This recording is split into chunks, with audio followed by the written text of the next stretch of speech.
Thank you, Serena, and thank you, singers. That was lovely. Serena described the role of the avatar, like Krishna, like Christ, to incarnate in every age, to bring light into the world, to balance dharma and adharma. And Krishna incarnated at an age that was evolved enough that he could speak frankly about deep teachings of yoga, of the spiritual path, and people understood him. And these teachings have, thankfully for our sake, have been kept alive through all of these centuries.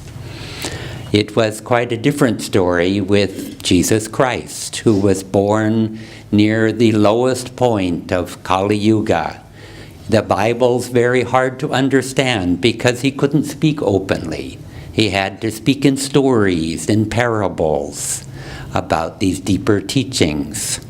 They're all in there, but one has to dig for them. And then in the centuries following his passing, even lower ages came about. Libraries were destroyed. Most of his teachings, most of the culture of ancient Greece and Rome simply disappeared. But one thing that did, interestingly, that did continue, and that is the culture that we have here too of mystic saints, at least in the Catholic Church. And some of those saints were indeed yogis who attained God realization through their own effort and through God's grace. And avatars, in addition to this world role, also play a more personal role in bringing all of us into union with God, into self-realization, and have many millions of followers, of disciples who come after their passing.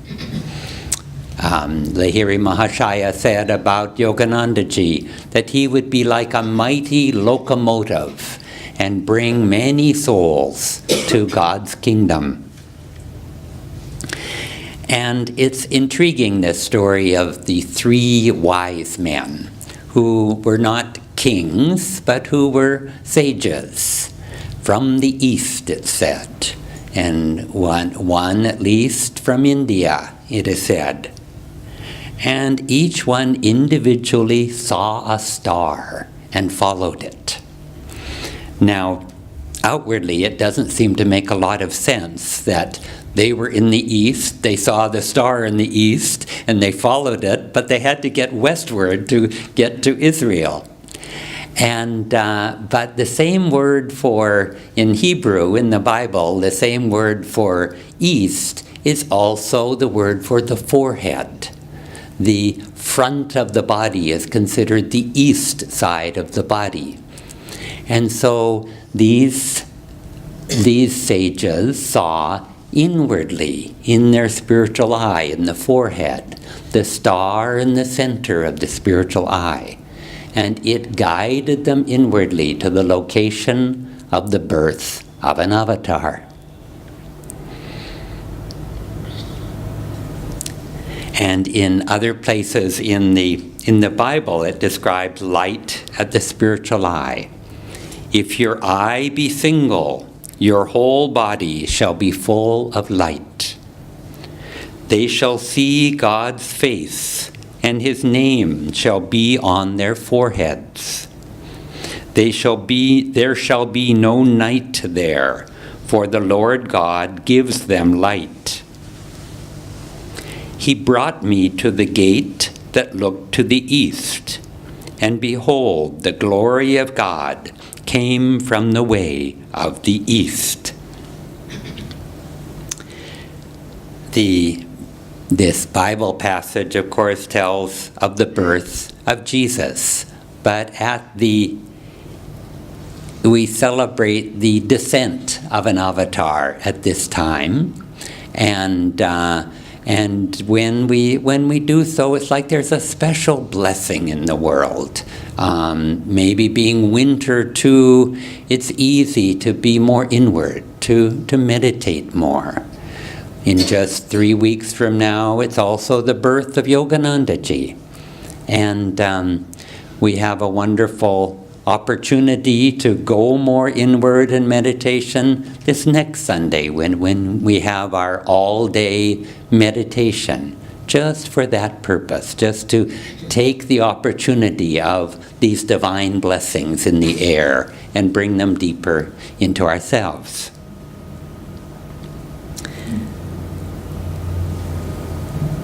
And we're very blessed in this life to know that our goal is self-realization, that we have the guidance of self-realized gurus.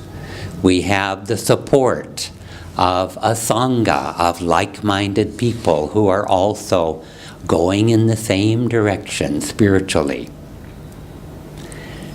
And we must not forget this great blessing that we have. And there are so many things in the world that want to make us forget. We can be walking in the most beautiful forest, and in our shoe is a tiny pebble. And all of our mind is on the discomfort that pebble is causing us. When we take our shoe off, we look inside, we see that all that trouble that was focusing our entire mind was this big. And so it is with all of our problems. They're very, very small compared to the size of our infinite divine potential. Yogananda Ji tells the story. He uses the example, when a baby chicken is inside the egg, its whole world is the egg. It doesn't know any other reality. When the chick breaks out through the shell, it comes into another world. So we are all human chicks. We don't know what is beyond, but through the spiritual eye, we see the astral world. There, marvelous currents and lights are floating about.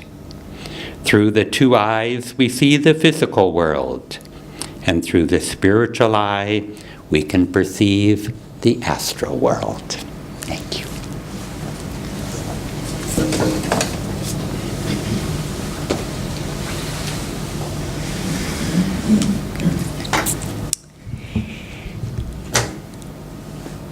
It's always a deep time when we're celebrating the birth of an avatar. And having grown up in the West, it's true that we've been sort of celebrating Christ's birth since we were young, probably both Keshava and I.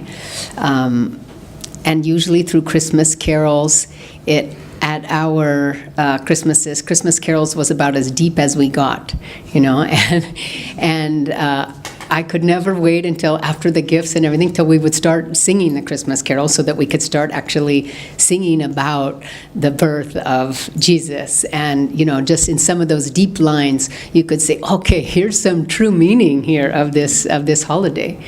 And as we were singing this Christ Child's Asleep, which is a beautiful Christmas carol written by Swami Kriyananda, Swamiji had such an ability to take the essence of our Guru's teachings and communicate their vibration and communicate the meaning behind all the teachings very simply in songs. Because actually, deep spirituality is so simple. It is not complex. We try to, many people try to make it seem so complex, and it's not like we need to master the universe. We need to master ourselves. And we need to come back into that simple, simple presence of a baby child just sleeping in the stillness, because that stillness in itself is the teaching for all of us. And so Swamiji's songs, I mean, this one that we just sang right now, I just love the lyrics. This one part that said, Swamiji brings in duality, he brings in reincarnation and karma. Our pleasures and pains, our losses, our gains have kept us long bound. The ropes of yearning hemmed us round. The ropes of yearning, that those desires that just keep us, hemmed around and unable to move forward spiritually. We dreamed of imposing on desert sands. Desert sands, what are they? They're shifting. They are not solid. Flower gardens of beauty, verdant vales of delight. What we dream, what we're building on. It would be so wonderful if all of this happens. But we've just built our world on sand, and when a storm comes, everything gets washed away, and we find ourselves at the end of the life one more time saying, what happened? Why did I, what was I supposed to learn? How did I waste so much time? How did all this time go? What was the true meaning? And so, what do we do about that? I mean, part of us still have so many desires, so many things we want to build for ourselves, for our children. We want to build them. And, speaking of Christ, he said, you built your house on solid foundation of rock, and it will stand eternally. But if you build it on sand, it will be washed away. So what is that rock? And how do we build it? And how do we get away from constantly imagining gardens on the sand and having them wash away every life? The masters have told us the breath. They've given us the greatest clue. I mean, there's so many ways, but for us, for our teachings, it's the breath. It's like the thread that takes us back to who we really are and to God. You guys know probably the myth of Theseus, the Greek myth of Theseus and the Minotaur and the labyrinth, the maze, the original maze runner. And so many people had been lost in this maze, and they asked Theseus to save them because this evil Minotaur was killing people when they got lost in the maze. And so when he went into the maze, he had a spool of thread. And so from his freedom, he went into the maze, but he left thread every way. So he got to the center, he saved the people, and following the thread, he brought them back out. So that thread was his way back out to freedom. And that's what the masters say. Watch the breath. Where does the breath take you? In Hong Sa, we watch the breath. And suddenly, it's not about me, mine, what I'm building. It's just like breath. Not even I am the breath or my breath. It's just breath. And if we become identified with something so universal as breath, then if we watch it long enough, what's the other part of breath? Stillness. We become still. There's either breath or there's stillness in between each breath. So then we become identified with that stillness. And in Om, we get identified with Om. In Kriya, with energy, with prana. And it's not like my energy, my prana. It's prana. It's Om. And suddenly we're not building gardens on sand. It's like we've gone back to what never changes, what's eternal, what's infinite. This is the thread that God holds for us. God is giving us that thread, and we follow that back to Him. And so that perception of ourselves as infinite and eternal, the avatars are born with that perception. That takes a shift for us, but they're born with that infinite consciousness. And the reason why they're born is to show us, this is our consciousness. This is who you are. That's why I came, to remind you. And don't let these evil doers and adharma that's on the ascendant convince you that material power is why you're here, or material security, or everything outward that they promise you is going to save you, but instead turns to dust. It's like, this is what will last. This is what will give you true joy. And just like when Swami Kriyananda was in a Christmas tableau, and we'll be doing a Christmas tableau here on Christmas Day, But Yogananda ji, his guru, asked him to go be in this Christmas tableau, and he had a beard and he had long hair, and Yogananda ji said to Swamiji, people came and told me you looked like Christ during the tableau. And Swamiji said, Master, I'd much rather be like Christ than look like him. And Master said, that will come. That will come. Because just like all the great ones, they see us already perfect. We don't see ourselves that way. And we see this big gap between their perfection and our own. But what does Yoganandaji say? We don't have to do anything except improve our knowing. So how do we improve our knowing? We put aside days for seclusion. For example, like next Sunday, just put it aside. This is a day to dive deep in God. Don't try to say, oh, let me do these other things in the afternoon, let me do all these other things in the morning. Put this day aside for God. There's a mental freedom in just not having to go anywhere else. You sit down, you can expand your practices more than you ever have before. Dive deep into beautiful Christmas music, readings, Yoganandaji's recordings, his words. So many beautiful things to help you dive deep. Your Guru Bhais around you to help you dive deep. And then we continue to just follow this star back. When Jesus was born, like Keshava said, it was in a dark, dark time. And all of his followers, and he couldn't say to his followers, I have spiritual power. I can transfer that to you, and you too can have spiritual power. But our gurus have told us about this spiritual power, and we know by attuning our consciousness to the consciousness of the great ones, we can receive that power. For those who received him, became they the sons of God. Gave he them the power to become the sons of God. So that's what we need to do. We know about spiritual magnetism. We know all about it. We've been taught. These are the teachings. Let's receive it. What else can be more important? Recently some of our friends' parents left their bodies, made their transitions. It brings to mind, why we are here.